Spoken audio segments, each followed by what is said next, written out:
We are live.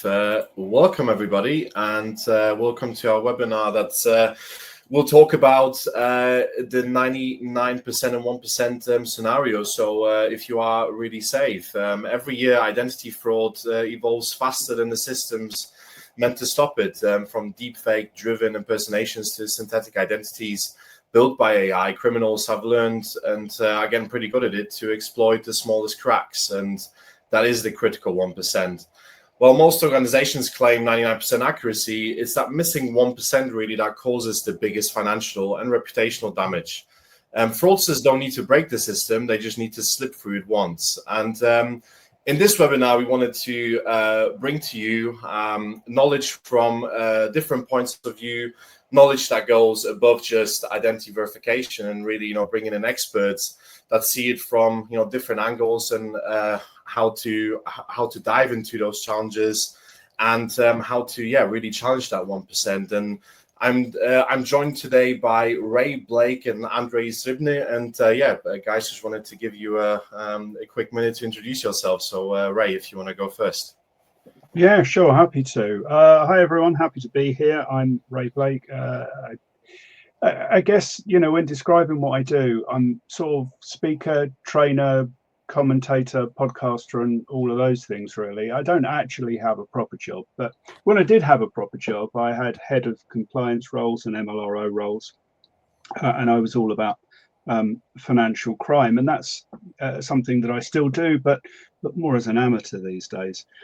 That's not to say that I kind of don't have a day job, really, because I do, both with the Dark Money Files, where I podcast, and with Risk Alert 247, where we operate a piece of RegTech, which is all about making sure that people are cited on the red flags and risks of UK corporate clients or UK corporates in supply chains and so on.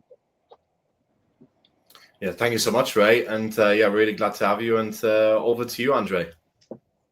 Thank you, Roger, and hello everyone. Also happy to be here.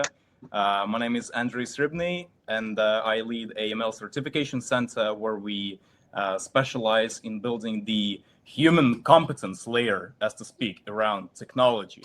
And over the past years, we have trained thousands of professionals across first, second, and third lines of defense, from onboarding analysts and compliance officers to investigators and auditors, etc.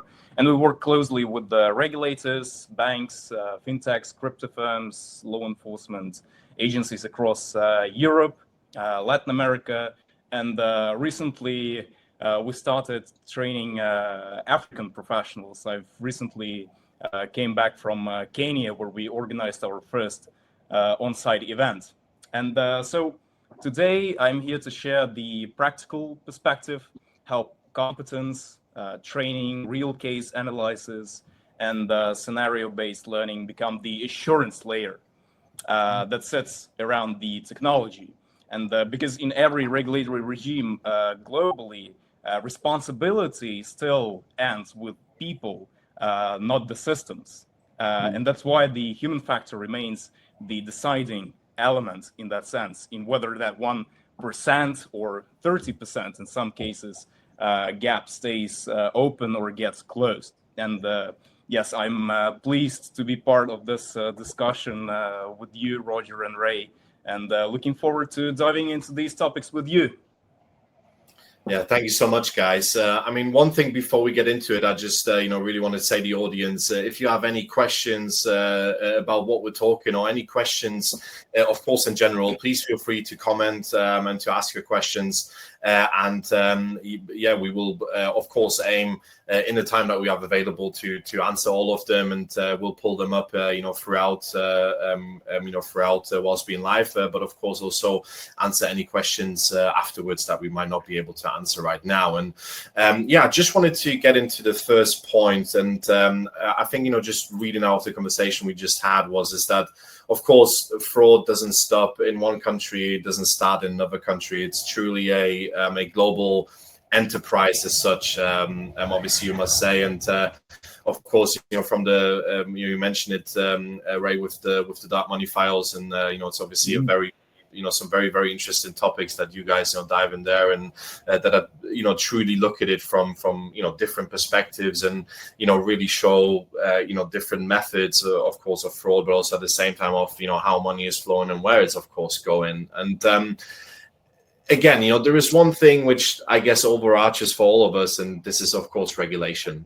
And sometimes regulation, of course, aims to close all the gaps and to make sure that 1% is not happening. But of course, in the real world, there is new examples that are being created every day, or something that people are coming up with every day. And maybe to start with you, Andrei, and it's really more on kind of like the government, like the governance perspective, and kind of like how what review cycles happen and what they do. So if you wanna start with that part. Yeah, thank you, Roger. So when we talk about this 1% gap, we often imagine it as a technical limitation, as if the verification system simply misses something at the edge. But in the reality, that final percent, I think, and probably more hypothetical, sometimes it might be, as I said, even 30, because of that. It's almost always created upstream through weak governance, as you mentioned, and unclear control ownership. What we see repeatedly in our training programs, in our training sessions also, is that organizations rely heavily on advanced tools, yet the policies around these tools haven't been updated in years. And ownership of key controls is vague, review cycles are outdated as well, and the escalation authority is often also unclear. And that combination of those factors creates the exact conditions where a small inconsistency turns into this real exposure. And in many cases, verification doesn't break down because the system fails, but because the organizations fail to use the system properly, correctly. Controls become stale, risks evolve faster than the procedures intended to manage them. Typologies also might evolve with the time, and the accountability chain becomes fragmented. And when nobody fully owns a control, any control, when one team operates it, another documents it, and a third team assumes somebody else is reviewing it, the result is predictable gaps that technology cannot compensate for.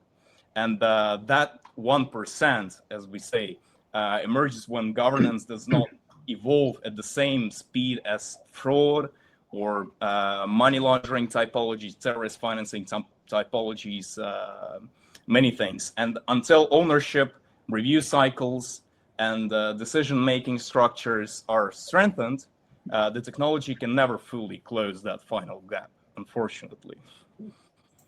No, that's very interesting. And I mean, maybe as a quick follow-up question, so do you think it's and I guess again, like the problem is of course global, it's not just specifically towards one country or maybe one team and one part of the business. So how do you think effectively can companies assure to keep, let's say, checking that 1% gap and, kind of making sure. And again, it's not just, quickly done with an AI to make sure that this gap is closed, but I guess it really requires, again, from your point of view, and obviously that's what you're dealing with. I guess it really depends of, keep checking yourself and keep making exercises over and over again, or how would you describe it to kind of, fill that gap and how can companies make sure that this doesn't, well, I mean, it will happen, but how can they best make sure that this doesn't happen? Yeah, absolutely. And the key here, as we always mention during our training sessions, is knowledge, not only historical, based on the historical data on historical fraud cases within one organization, because some of the new typologies might have not reached that organization. But overall training based on the recent intelligence, not the latest Typologies report of the Financial Intelligence Unit, because these are coming for the previous years, but you should understand the current typologies. And that thing is the most complicated for a single organization to control, actually, because they don't see what's happening in the world, where they can get this intelligence. And that's where the organizations typically struggle to understand what actually the relevant typologies currently are in the world right now. And in most of the countries, actually, when it comes to fraud typologies, these are the same. What we have now are synthetic identities, right? Money muling 2.0 as we speak with again, with synthetic identities and deepfakes and etc. So yes, staying ahead of the emerging risks. Not only the typologies, because the typologies itself, they don't change over time. They change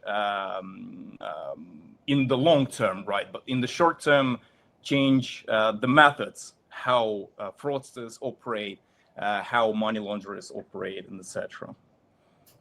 No, thanks a lot for that, which brings me to exactly the next point. And I guess, Ray, from your perspective, where regulatory lies and where regulation can like bridge the gap, but I guess also like regulation itself is not the silver bullet that everybody can use to. Well, no. Fight that.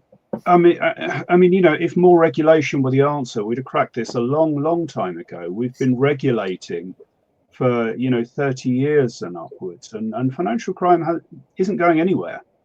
So more regulation and more detailed regulation probably aren't the answer. They're not going to be the solution.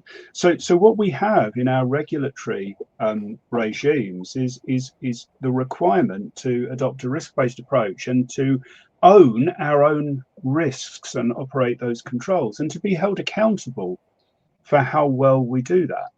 And to pick up on a point that Andrei made, the regulator does not hold systems and tech accountable. It holds people accountable. What that means is you as individuals and you as an organization are responsible for doing your job properly and for protecting society from these threats. You may choose to use technology to help you. Frankly, I think you'd be mad not to in this day and age, but you can choose to use technology to help you. Now, normally, if you buy a piece of technology to take some manual work away from you, you think that's the end of your problems. You've solved that. You've put those challenges away, and yeah, to an extent you have. But you've exchanged them for another set of challenges. Exactly as Roger and Andrei are saying, things change. You cannot buy a system, put it in place, fire and forget, and then just walk away and let it do everything else, because the nature of the enemy is changing daily. It's like playing whack-a-mole. You knock one of the things down and another one comes up somewhere else. So it's reliant on people to look after these. It's rather like when you go and buy a house plant and you bring a house plant home and you put it on the shelf, and a couple of weeks later it's dead, and you think, well, what happened there? I bought a plant and now the plant's dead. Well, yeah, you didn't look after it, you didn't water it, you didn't take care of it, you didn't make sure that its environment was appropriate and one in which it could thrive and do a good job. And your systems are exactly the same. So ultimately, if we are talking about this blind spot, this 1%, it's not necessarily the system. It's not necessarily the system that has a blind spot. It's the whole ecosphere collectively that has a blind spot. That may be just systems, it may be just people, it may be a combination, or it may be the gaps in governance that mean that the calibration is not always kept up to date.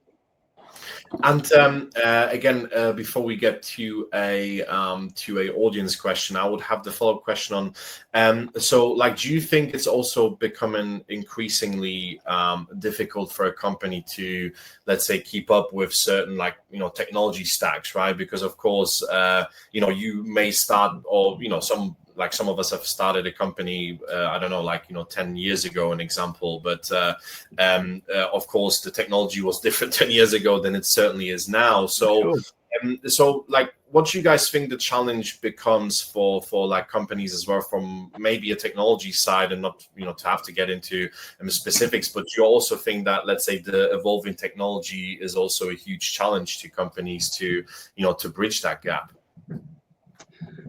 Well, you know what? When most of the firms in our industry were set up, there were no technology options, or there were relatively few. So they built systems without it, and then little bits of technology were grafted on as they went along. Anyone starting up in business right now has a massive advantage because they don't have legacy systems that they need to operate with. And it's very easy to say, look, just tear that down and start again. If you're a global bank, you can't do that. You have systems that you're reliant on being up 24/7. Yeah. Because otherwise things will break down. It's rather like, driving down the fast lane of the motorway and trying to change your gearbox at the same time. You can't do it, but nor can you stop. So, these are the knots that people get themselves into. And yeah, there are great IT solutions, but some of them are very difficult to graft onto existing systems. And that's where, the ingenuity of people becomes absolutely crucial. And Andrei, from your perspective here, so like, do you see that challenge as well? Like, also from, like, let's say, the team setup that you see, let's say, like, maybe older companies have like more challenges because it's harder for them to let's say, translate that onto their own internal systems. Well, when we talk about technology and criminals targeting the technology itself as a weakness, actually, this is, I think, one of the biggest misconceptions what we can have in verifications is that criminals are actively trying to defeat technology. No, technology is really sophisticated. In most cases, they don't need to challenge it. They simply exploit inconsistencies between jurisdictions. And that comes to the next topic of our discussion. The strength of a verification process is determined by the weakest point in the chain. And that weak point is very often a country, not a tool. Differences in document standards, birth registration systems, data availability, and regulatory enforcement as well create an uneven landscape in that sense. And criminals know this extremely well. And they'll build an identity in a jurisdiction with looser standards, where it is easier to obtain a credible document or digital credential, and then use that identity in a stricter country, where controls are assumed to be reliable. And the technology may perform correctly, absolutely correctly, flawlessly, but the underlying identity was weak from the start as well. And the more cross-border onboarding becomes, the more pronounced those gaps become as well. When the fintechs or financial institutions, non-financial institutions expand to other jurisdictions, they should account for the risks. And fraudsters don't attack the strongest point, the system. They flow towards the lowest resistance. So the real exposure, it's like in physics.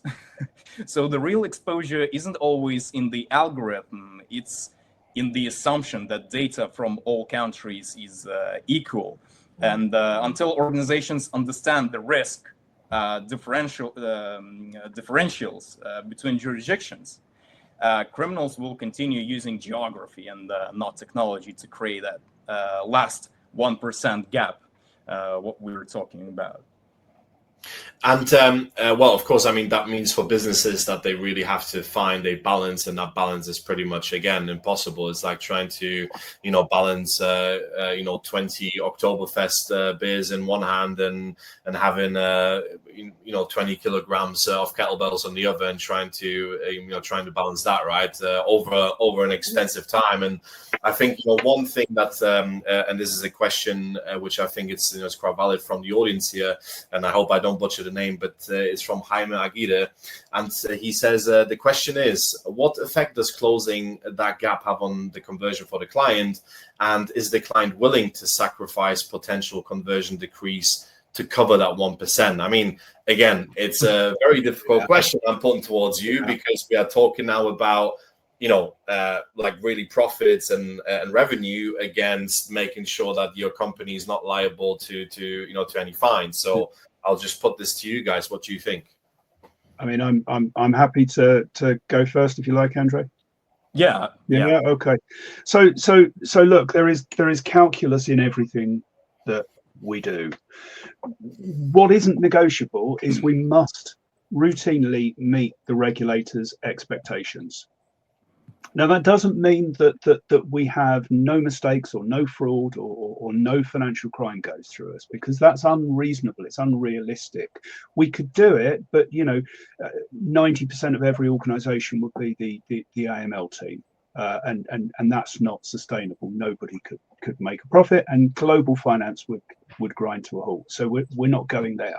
But we need to meet the reasonable expectations of regulators, that we do everything that's reasonable and proportionate to lock down our systems and to keep out the financial criminals to any reasonable extent. Now, where does that sit? How do you measure that? How do you undertake that calculus? It's not easy, particularly bearing in mind that you also have an obligation to the owners of the business. You also have an obligation to make a reasonable profit and to get a decent return on the capital and resources you're employing in the business. So somewhere kind of in the middle of that, there is a sweet spot that you need to aim for. But what you can't do is be in a situation where you have a deficient system, where you absolutely know what's coming through is not right, but choose not to do anything about it. That's just not acceptable. The third element to all of this calculus is the customer experience. If you make it so ghastly for a customer to do business with you that they leave you, then all of this is for nothing in any case. So actually, where the sweet spot is it's kind of the intersection of those three angles, where you are routinely meeting regulatory expectations and you are not letting anything get through that you know about, where your customers are not being driven away because the experience of doing business with you is so unpleasant, and where you're getting a decent return from your business in terms of shareholder value. And I wish there were a really easy answer to say, well, this is how you work out where that is.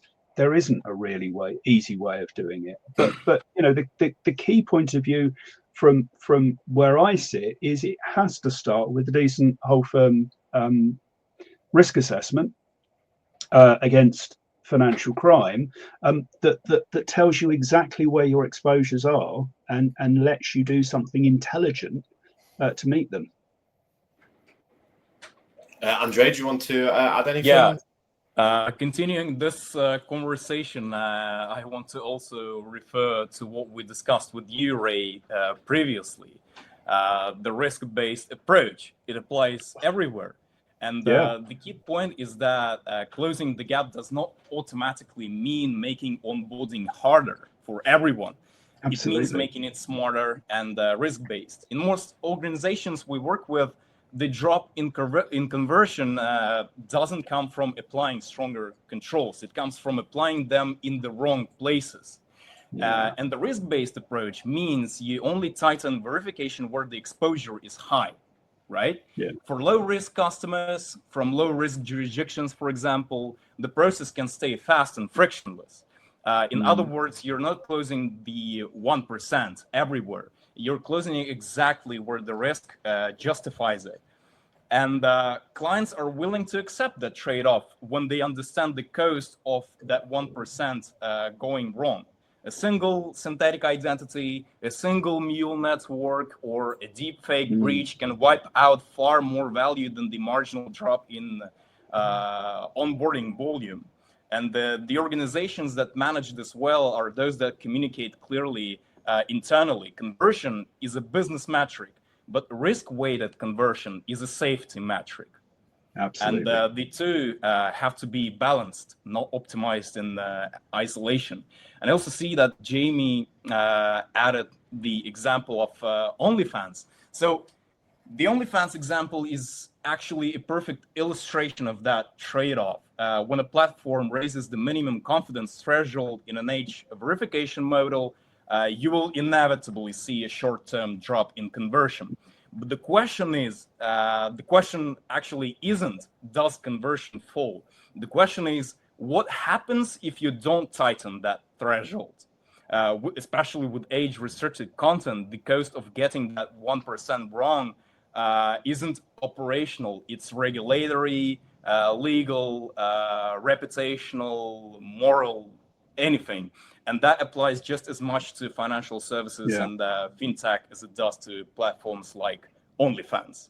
Yeah, I think it truly applies, I would say, probably for every regulated business there, because again, it will always be a trade-off, right? I mean, how can you make money whilst, of course, being compliant with or playing, of course, within the rules, right? And I think which kind of is a great introduction into the next type of point we want to go into, and it's really about building trust with the consumers, because in the end of the day, any changes, and I mean, we saw the outrage and many comments of people once the new age verification law was brought into the UK. Everybody was complaining. Well, seemingly everybody was complaining about it, because that's how it was made up to be.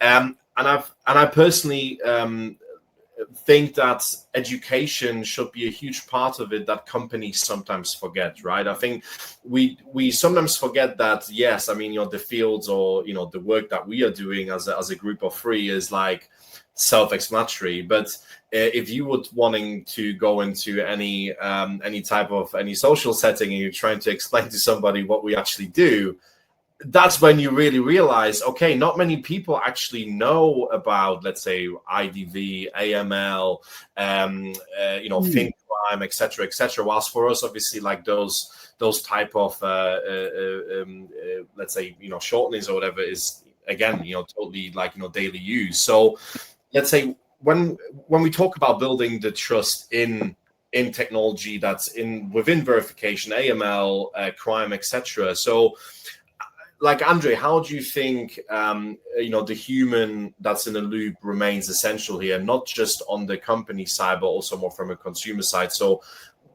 why would you say that the human in the loop or having the human in the loop is still very, very important, not just having a AI or machine learning system doing the whole work? Mm-hmm. Thank you, Roger, for that question. So one very important thing that we learned from training compliance professionals is that competence testing and scenario-based learning fundamentally change how analysts interact with verification technology. And good tools are powerful, right? But they don't replace human judgment. And referring back to what Ray also told is that the regulatory expectation is still within human judgment. And scenario-based training teaches people how to identify anomalies before the system defines them as anomalies. It builds an instinct for unusual behavior, cross-border patterns, documents, irregularities, or subtle behavior signals that automation alone cannot interpret. And competence testing gives organizations a measurable understanding of whether teams are capable of challenging the system appropriately, the most important thing. It moves performance from I trust the tool. Two, I understand the risk behind the tool's output. And what we see when training people is that once people go through realistic scenarios, deepfakes, synthetic identities, again, recycled devices or coordinated onboarding, they start questioning results in a more mature and structured way. They start recognizing these typologies and methods. And that is exactly the human layer regulators expect. People who can interpret, challenge the system, and not only the system, the policies also, and escalate appropriately. So in short, scenario-based training or training on typologies as well builds the judgment needed to close this gap we're talking about. And Ray, from your perspective, other than of course the best technology and the strongest algorithms possible, what else do people need to do in order to exactly bridge that gap between regulation to consumer? They need to think like criminals, Roger. You cannot catch criminals just by thinking like a policeman. Mm-hmm. You have to think like a criminal. So you think, okay, so this firm has made it really, really difficult for criminals to alter their ID or to create a synthetic ID to onboard. So if I was a criminal, what would I do? How would I get around it? Well, I would find somebody who had an immaculate ID, and I would get them to onboard for me, and then I would tell them what to do. Well, there you go. That's got around the system control, and the machine would not predict that. The machine can't see that that's happened, but a human being putting together the output from maybe 2 or 3 machines and looking at somebody's behavior can spot that and can tell people about it and to get the organization looking for it. But the other thing that you need, as well as all of this, is something that came home to me last week when I was reading 2 enforcement actions that were published last week. One of those was against Coinbase Europe, which was a fine from the Central Bank of Ireland, and the other one was against JP Morgan by BaFin, the German federal regulator. And they were quite striking because actually, for the most part, they said you had appropriate systems and you did the right things, but you didn't do them consistently, reliably, or quickly enough. In fact, in the case of JP Morgan, they were fined 45 million euros by the German regulator for their suspicious activity reporting. But they reported everything that they had to. There was nothing that they didn't report, and there was nothing wrong with their reports. The trouble is they didn't fulfill the regulatory expectation that those were filed without undue delay. And that was 45 million. So that's harsh, right? Efficiency, I guess, right? It could be together with some sort of German expectations here, or. Well, and then there's the same thing from the CBI. Now, say what you like about the Irish, but you wouldn't associate them with that kind of drive for maximum efficiency necessarily, would you? However, they had pretty much an identical finding in the case of Coinbase Europe. So I mean, for me, that was a real sobering event with 2 regulators independently at the same time saying, no, you're doing the right things. You're just not doing it quickly enough, and reliably enough. And I think that's pretty sobering. We're so used to reading a regulator's enforcement notice, going, oh look, silly company, they didn't do this, they didn't do that, they knew they had to do that. There's no wonder they were fined. Here, we're starting to read things that say, actually, maybe we need to look at how we do that. Yeah. No, I mean, exactly that, right? I think obviously at one time, we obviously appreciate that to the companies themselves, this might seem a little bit like, obviously a lot harsher because other regulators might not do it. but at the same time, everybody is obviously wanting the regulators to come familiar with technology as well, right? So obviously, saying that the fines are really big and might be harsh, at the same time, you have to also think, okay, so the regulators really thought about the technology that sits behind it, and like, yeah, they're using it, but actually they've not used it throughout, right? So that's I would say, which is a encouraging thing, that regulators more and more start realizing what is possible with technology that is available nowadays. And overall, then, which brings me to the company's house topic here, right? Oh, yeah. Which of course you are very familiar and very, very deep into it. Oh, totally. How would you say has company's house, let's say, reacted to the? I mean, I wouldn't call it shitstorm, but it was quite heavy reactions throughout LinkedIn, throughout newspapers, right? And people always complaining, hey, and of course you and other of your colleagues have pointed this out for years, that sometimes there is like 360 companies under one address and there is nobody there, or well, just as a silly example. But how would you say technology evolved that example? Well, I mean, I have to declare an interest, because Risk Alert 247 is technology that is built on the back of company's house data, and it does stuff with company's house data that allows firms to kind of be much more alert to risks that they wouldn't find out in any other way. But there's a lot of talk about the company's house reforms at the moment, following the passage of some legislation called the ECTA, the Economic Crime and Corporate Transparency Act of 2023, which is most of the provisions of which are only coming on stream now.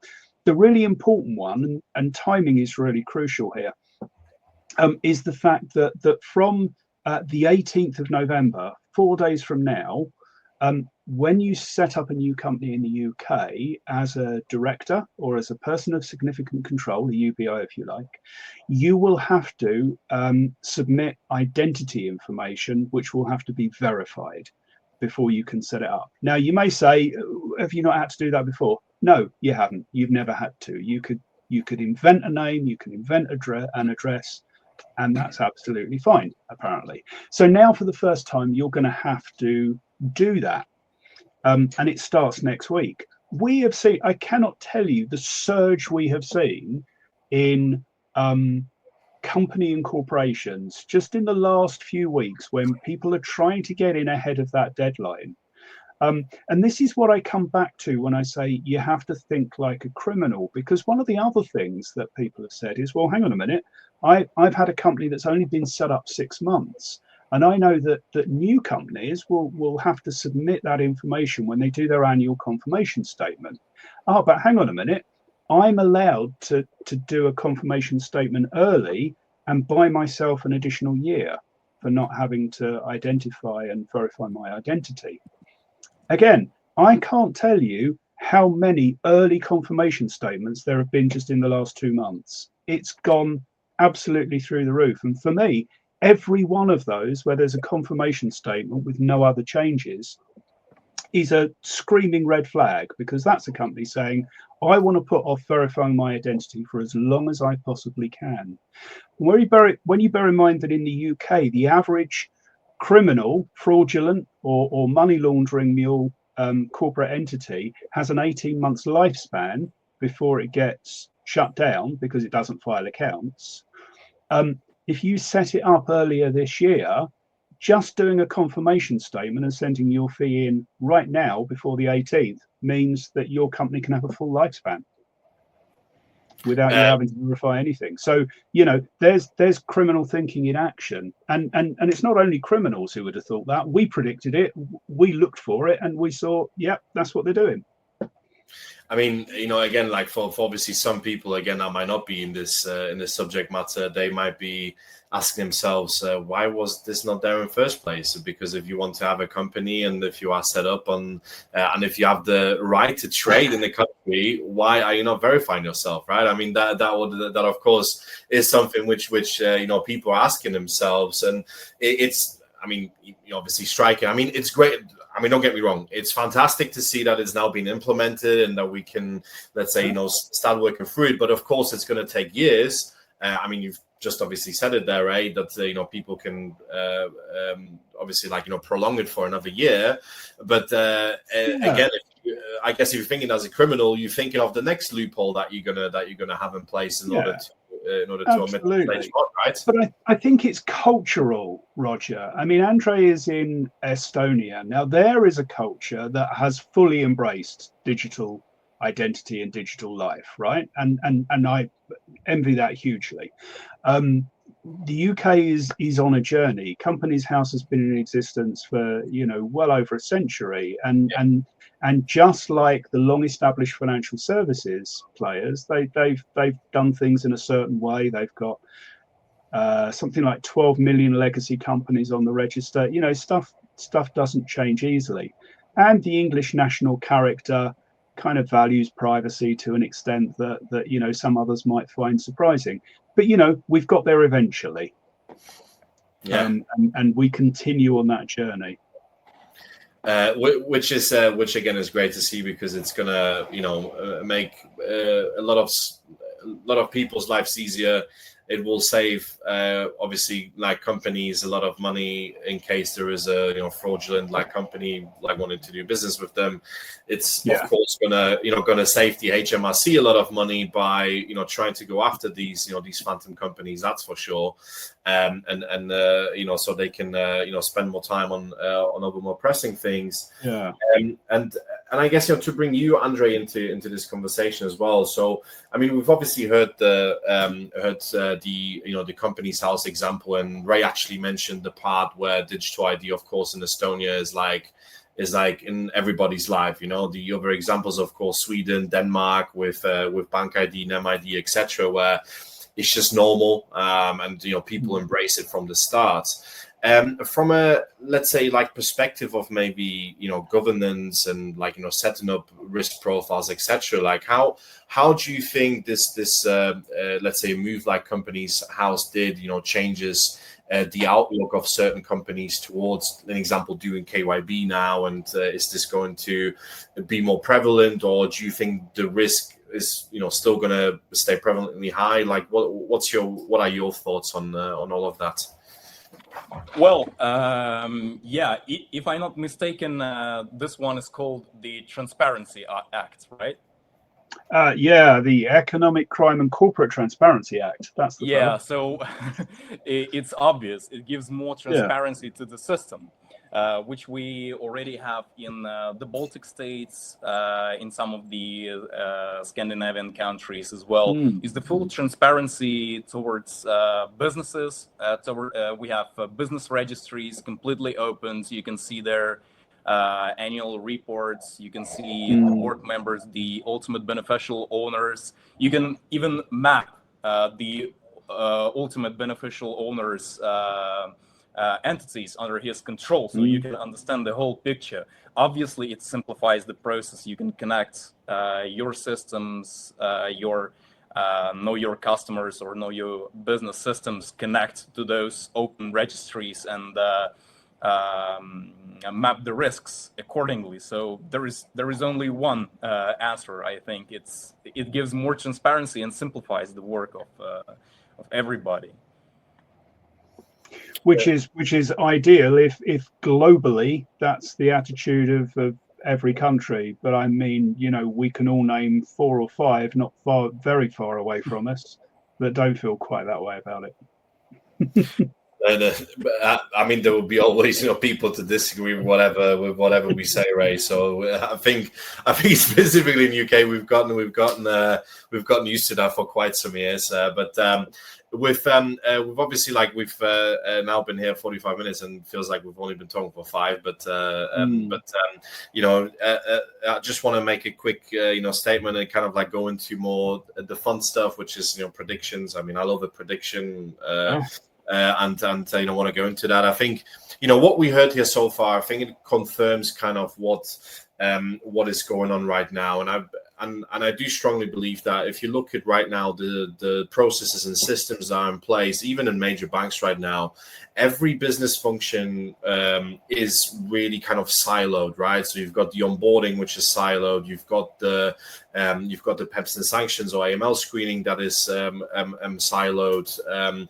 And you've got, KYB that is siloed. You've got this that is siloed, right? And again, like we said before, the companies that are now in existence for only a year or so, of course, it's not in that way because they just put everything together because it's easier to create a risk profile of a customer, of a player, whether you're a gambling business or whether it's an example, someone that's hiring a car from you, right? And it's really about trying to bring all of it together into one platform that can have this data, flowing in. So whether you are, of course, using a solution by that company or not, and I think going forward for any MLRO, for any head of financial crime, for any head of compliance, for any head of regulatory compliance, it is super, super important that all of those data points are flowing into one point together, I think. And, this is what the market has been screaming out for, I think, for the last 2 or 3 years, somebody that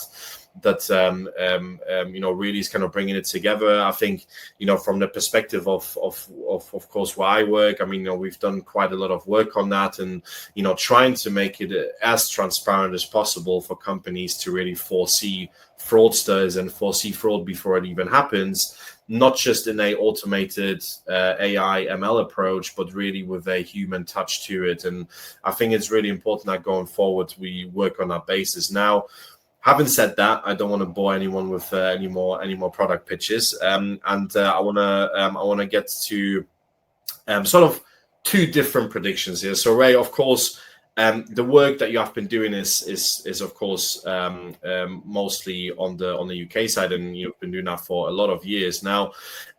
From a UK perspective, where we have another fantastic discussion about digital ID and how people have reacted to it, and I think, again, personal opinion, I think the government have done a very bad job in let's say, telling people why we are doing it, telling people why it's being implemented, because, we've all heard the reasons. I don't want to get into the specifics because we hear that word every day, at least 10 times in the news.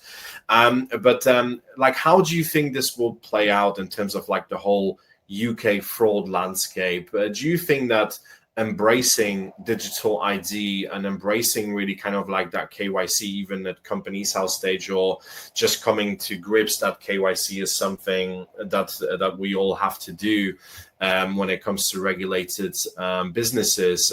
How do you think this will pan out in the next 2 years? Do you know what will happen is that we'll do it. It will be pushed through in one way or another, and then we'll all be surprised when it doesn't fix everything. But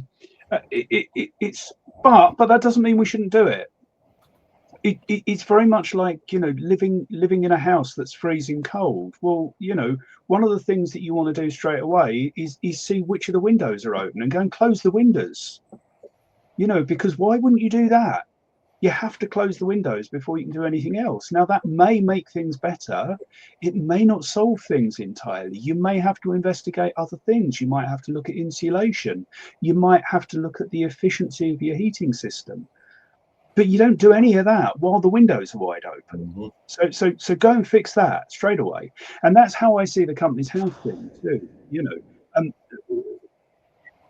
Putting in place this mandatory verification is not going to fix everything. Of course it's not. But it is the windows that need closing before you can do any other sensible, take any other sensible step.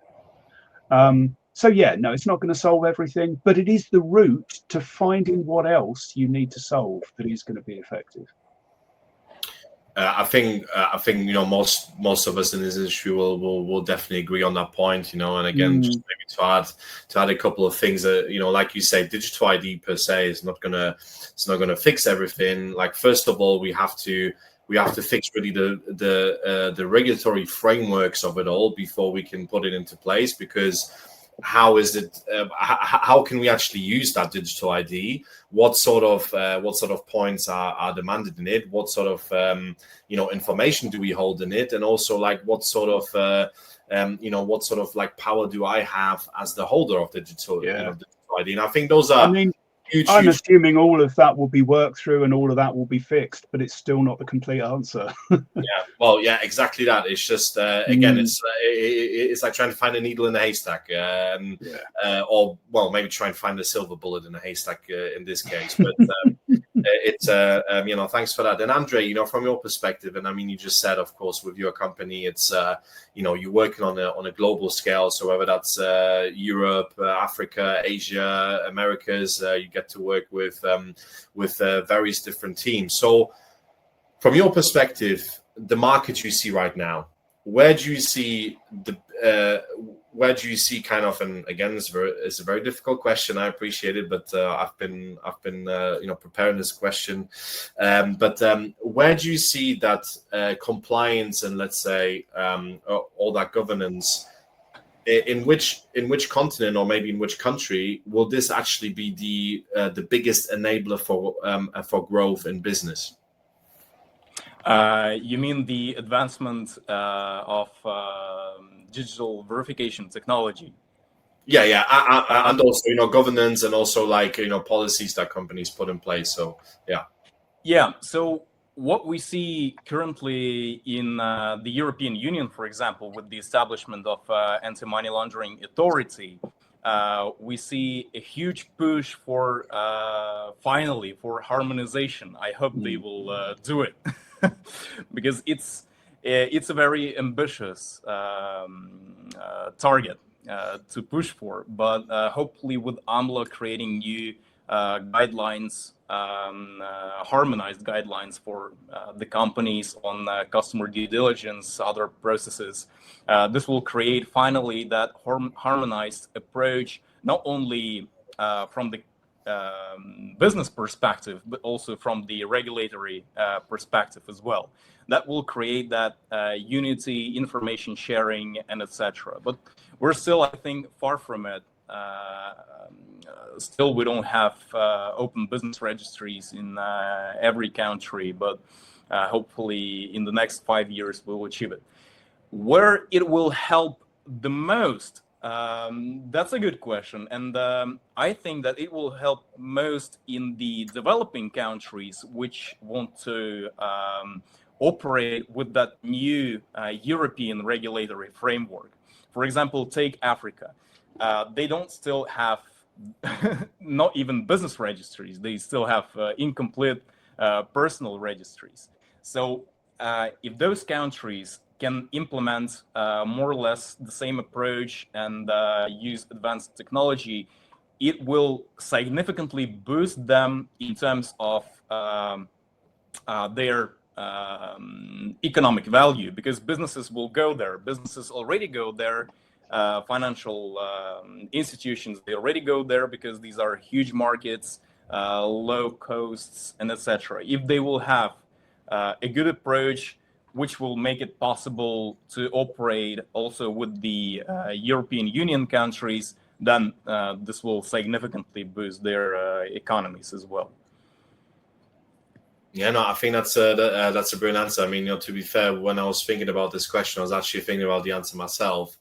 And I think I definitely see kind of, Africa there, like it's kind of, staring us in the eyes, because, of course, not just of course, like the business growth that's possible there, but of course, again, the let's say, like, deficiencies that there is right now. And those are in certain cases, like you just said, it's not deficiencies that are like, it's going to take 10 years, but actually with let's say good reforms in place. But we all know with politics, it's also the same hard. But I was thinking about Africa, and at the same time, I was also thinking about countries like, an example, Indonesia, because again, they could have a lot more economical power than they actually have now, because, I mean, certainly for Africa, it's the place of like minerals, and of course, any type of things you can pull out of there. And I think, once that's realized, it will create probably new superpowers. But again, that's to be seen. Let's see where we get up to. Gents.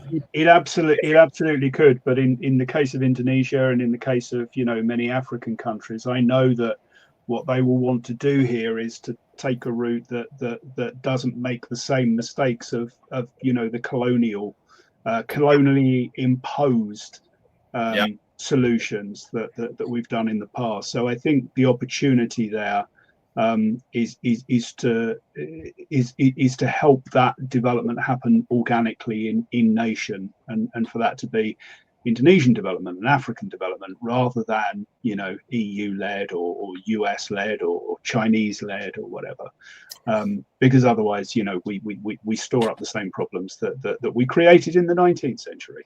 Well, yeah, exactly. And for me as a German who actually moved to the UK 12 years ago, my mind still cannot comprehend when I moved flats back in the day that I actually don't have to go anywhere and sit there for 6 hours to register myself in my new flat, right? So bureaucracy kills. It's like bureaucracy kills business.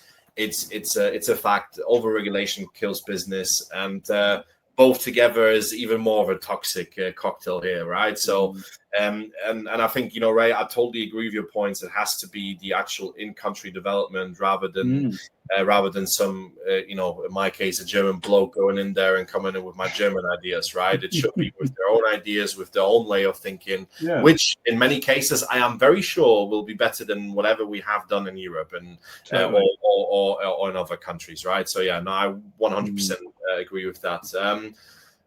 Gents, I have thoroughly enjoyed our chat here. It was very informative. I hope the audience as well has enjoyed it. Really, really appreciate your time today. Really appreciate your insights and everything that you contributed. Ray, Andrei, wishing you all the best going forward with Risk Alert 247 and also the AML Certification Center.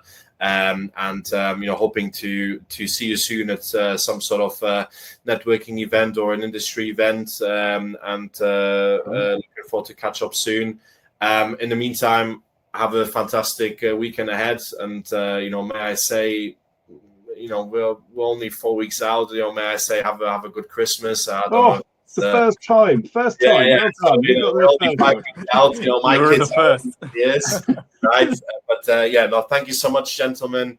Thank you so much, everybody who contributed also in the comments. And looking forward to the next conversations. And please hit us up on LinkedIn or email, and we'll be happy to have a chat with you guys. So have a great one, and thanks so much. Thank you very much, Roger, for hosting us, organizing this conversation and keeping the flow. It was a very good experience. Thank you, Ray, as well for your thank you. It's been a nice conversation to end the week with. Thank you so much, guys, and till next time. Thank you, everyone. Bye-bye. Bye.